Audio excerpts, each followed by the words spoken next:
Welcome back to our channel. We are reading Pride and Prejudice by Jane Austen. In chapter 34, Mr. Darcy surprised Elizabeth with his proposal.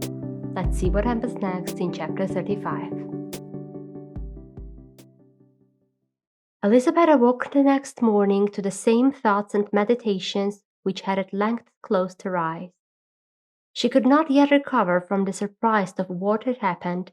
It was impossible to think of anything else, and totally indisposed for employment, she resolved, soon after breakfast, to indulge herself in air and exercise. She was proceeding directly to her favourite walk, when the recollection of Mr. Darcy's sometimes coming there stopped her, and instead of entering the park, she turned up the lane which led farther from the turnpike road.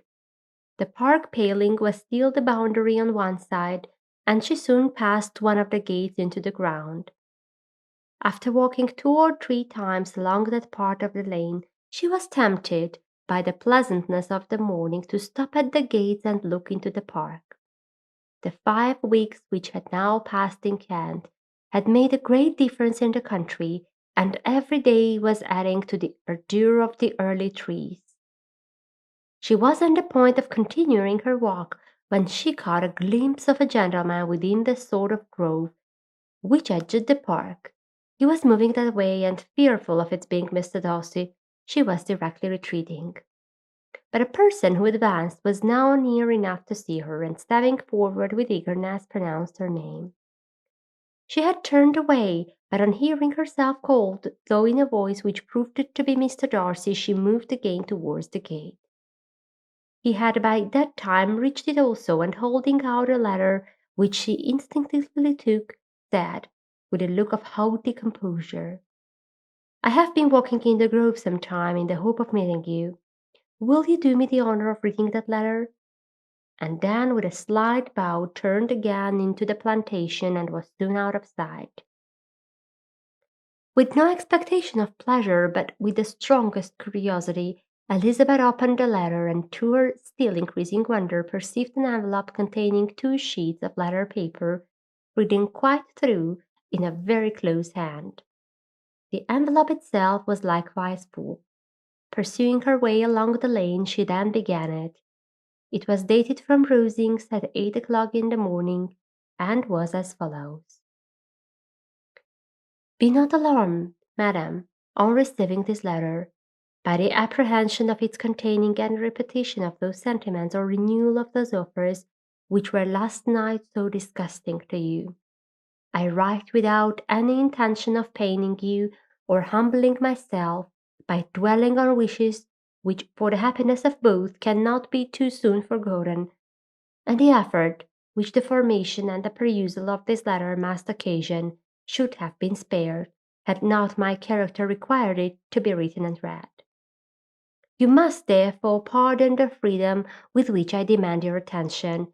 Your feelings, I know, will bestow it unwillingly, but I demand it of your justice.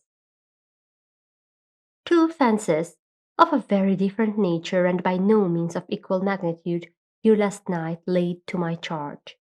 The first mentioned was, that regardless of the sentiments of either, I had detached Mr. Bingley from your sister, and the other, that I had, in defiance of various claims, in defiance of honour and humanity, ruined the immediate prosperity and blasted the prospects of Mr. Wickham. Wilfully and wantonly to have thrown off the companion of my youth, the acknowledged favourite of my father, a young man who had scarcely any other dependence than on our patronage, and who had been brought up to expect his exertion, would be a depravity to which the separation of 2 young persons whose affection could be the growth of only a few weeks could bear no comparison. But from the severity of that blame which was last night so liberally bestowed respecting each circumstance, I shall hope to be in the future secured when the following account of my actions and their motives has been read. If, in the explanation of them, which is due to myself, I am under the necessity of relating feelings which may be offensive to yours, I can only say that I am sorry. The necessity must be obeyed, and further apology would be absurd. I had not been long in Hertfordshire before I saw, in common with others, that Bingley preferred your elder sister to any other young woman in the country. But it was not till the evening of the dance at Netherfield that I had any apprehension of his feeling a serious attachment. I had often seen him in love before. At that ball, while I had the honour of dancing with you, I was first made acquainted by Sir William Lucas's accidental information that Bingley's attentions to your sister had given rise to a general expectation of their marriage. He spoke of it as a certain event of which the time alone could be undecided. From that moment I observed my friend's behaviour attentively, and I could then perceive that his partiality for Miss Bennet was beyond what I had ever witnessed in him. Your sister I also watched. Her look and manners were open, cheerful, and engaging as ever, but without any symptom of peculiar regard, and I remained convinced from the evening's scrutiny that though she received his attentions with pleasure, she did not invite them by any participation of sentiment. If you have not been mistaken here, I must have been in error. Your superior knowledge of your sister must make the latter probable. If it be so, if I have been misled by such error to inflict pain on her, your resentment has not been unreasonable. But I shall not scruple to assert that the serenity of your sister's countenance and air was such as might have given the most acute observer a conviction that, however amiable her temper, her heart was not likely to be easily touched. That I was desirous of believing her indifferent is certain, but I will venture to say that my investigation and decisions are not usually influenced by my hopes or fears. I did not believe her to be indifferent because I wished it. I believed it on impartial conviction as truly as I wished it in reason. My objections to the marriage were not merely those which I last night acknowledged to have required the utmost force of passion to put aside, in my own case. The want of connection could not be so great an evil to my friend as to me. But there were other causes of repugnance, causes which, though still existing, and existing to an equal degree in both instances, I had myself endeavoured to forget, because they were not immediately before me. These causes must be stated, though briefly. The situation of your mother's family, though objectionable, was nothing in comparison to that total want of propriety so frequently, so almost uniformly betrayed by herself, by your three younger sisters, and occasionally even by your father. Pardon me, it pains me to offend you, but amidst your concern for the defects of your nearest relations, and your displeasure at this representation of them, let it give you consolation to consider that, to have conducted yourself so as to avoid any share of the like censure, is praise no less generally bestowed on you and your elder sister than it is honourable to the sense and disposition of both. I will only say farther that, from what had passed that evening, my opinion of all parties was confirmed, and every inducement heightened which could have led me before to preserve my friend from what I esteemed a most unhappy connection. He left Netherfield for London on the day following, as you, I am certain, remember, with the design of soon returning. The part which I acted is now to be explained. His sister's uneasiness had been equally excited with my own. Our coincidence of feeling was soon discovered, and alike sensible that no time was to be lost in detaching their brother, we shortly resolved on joining him directly in London. We accordingly went, and they are readily engaged in the office of pointing out to my friend the certain evils of such a choice. I described and enforced them earnestly. But however this remonstrance might have staggered or delayed his determination, I do not suppose that it would ultimately have prevented this marriage, had it not been seconded by the assurance that I hesitated not in giving of your sister's indifference. He had before believed her to return his affection with sincere, if not with equal regard. But Bingley has great natural modesty, with a stronger dependence on my judgment than on his own. To convince him, therefore, that he had deceived himself was no very difficult point. To persuade him against returning into Hertfordshire when that conviction had been given was scarcely the work of a moment. I cannot blame myself for having done thus much. There is but one part of my conduct in the whole affair which I do not reflect with satisfaction.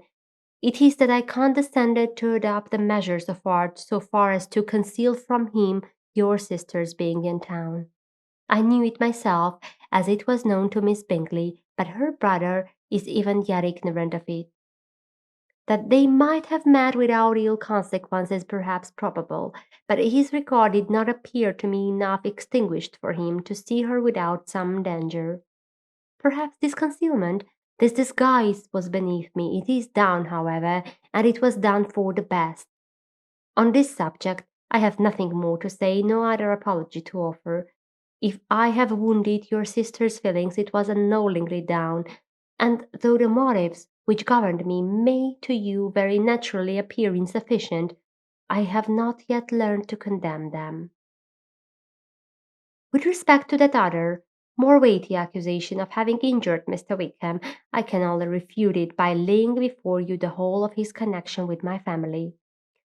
Of what he has particularly accused me, I am ignorant, but of the truth of what I shall relate, I can summon more than one witness of undoubted veracity.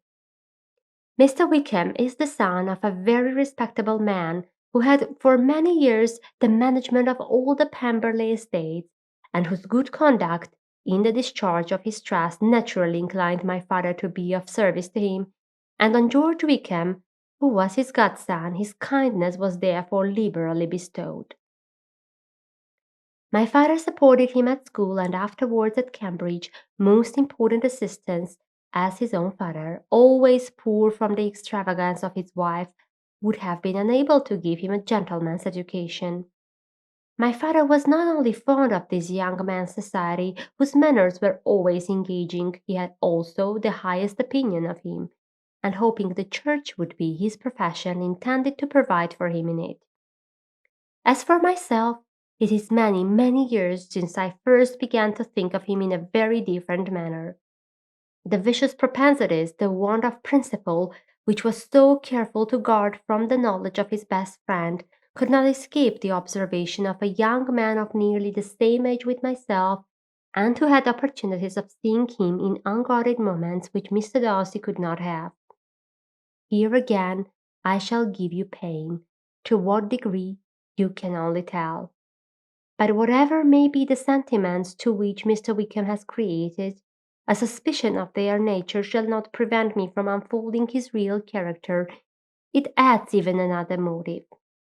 My excellent father died about 5 years ago, and his attachment to Mr. Wickham was to the last so steady that in his will he particularly recommended it to me to promote his advancement in the best manner that his profession might allow, and if he took orders, desired that a valuable family living might be his as soon as it became vacant. There was also a legacy of £1,000. His own father did not long survive mine, and within half a year from these events Mr. Wickham wrote to inform me that, having finally resolved against taking orders, he hoped I should not think it unreasonable for him to expect some more immediate pecuniary advantage, in lieu of the preferment by which he could not be benefited. He had some intention, he added, of studying law, and I must be aware that the interest of £1,000 would be a very insufficient support therein. I rather wished than believed him to be sincere, but at any rate was perfectly ready to accede to his proposal. I knew that Mr. Wickham ought not to be a clergyman. The business was therefore soon settled. He resigned all claim to assistance in the church, were it possible that he could ever be in a situation to receive it, and accepted in return £3,000. All connection between us seemed now dissolved. I thought too ill of him to invite him to Pemberley or admit his society in town. In town I believe he chiefly lived, but his studying the law was a mere pretence, and being now free from all restraint, his life was a life of idleness and dissipation. For about 3 years I heard little of him, but on the decease of the incumbent of the living which had been designed for him, he applied to me again by the letter for presentation. His circumstances, he assured me, and I had no difficulty in believing it, were exceedingly bad. He had found the law a most unprofitable study, and was now absolutely resolved on being ordained, if I would present him to the living in question, of which he trusted there could be little doubt, as he was well assured that I had no other person to provide for, and I could not have forgotten my revered father's intention. You will hardly blame me for refusing to comply with his entreaty, or for resisting every repetition to it. His resentment was in proportion to the distress of his circumstances, and he was doubtless as violent in his abuse of me to others as in his reproaches to myself. After this period every appearance of acquaintance was dropped. How he lived I know not, but last summer he was again most painfully obtruded on my notice. I must now mention a circumstance which I would wish to forget myself, and which no obligation less than the present should induce me to unfold to any human being. Having said this much, I feel no doubt of your secrecy. My sister, who is more than 10 years my junior, was left to the guardianship of my mother's nephew, Colonel Fitzwilliam, and myself. About a year ago she was taken from school and an establishment formed for her in London, and last summer she went with the lady who presided over it to Ramsgate, and thither also went Mr. Wickham, undoubtedly by design, for there proved to have been a prior acquaintance between him and Mrs. Young, in whose character we were most unhappily deceived, and by her connivance and aid he was so far recommended himself to Georgiana, whose affectionate heart retained a strong impression of his kindness to her as a child, that she was persuaded to believe herself in love and to consent to an elopement. She was then but 15, which must be her excuse, and after stating her imprudence, I am happy to add that I owed the knowledge of it to herself. I joined them unexpectedly a day or two before the intended elopement, and then Georgiana, unable to support the idea of grieving and offending a brother whom she almost looked up to as a father, acknowledged the whole to me. You may imagine what I felt and how I acted. Regard for my sister's credit and feelings prevented any public exposure, but I wrote to Mr. Wickham, who left the place immediately, and to Mrs. Young, who of course removed from her charge. Mr. Wickham's chief object was unquestionably my sister's fortune, which is £30,000, but I cannot help supposing that the hope of revenging himself on me was a strong inducement. His revenge would have been complete indeed. This, madam, is a faithful narrative of every event in which we have been concerned together, and if you do not absolutely reject it as false, you will, I hope, acquit me henceforth of cruelty towards Mr. Wickham. I know not in what manner, under what form of falsehood he had imposed on you, but his success is not perhaps to be wondered at. Ignorant as you previously were of everything concerning either, detection could not be in your power, and suspicion certainly not in your inclination. You may possibly wonder why all this was not told you last night, but I was not then master enough of myself to know what could or ought to be revealed. For the truth of everything here related, I can appeal more particularly to the testimony of Colonel Fitzwilliam, who, from our near relationship and constant intimacy, and still more, as one of the executors of my father's will, has been unavoidably acquainted with every particular of these transactions. If your abhorrence of me should make my assertions valueless, you cannot be prevented by the same cause from confiding in my cousin, and that there may be the possibility of consulting him, I shall endeavour to find some opportunity of putting this letter in your hands in the course of the morning. I will only add, God bless you. Fitzwilliam Darcy. This much for today. Stay tuned to our channel to see what happens next. Goodbye.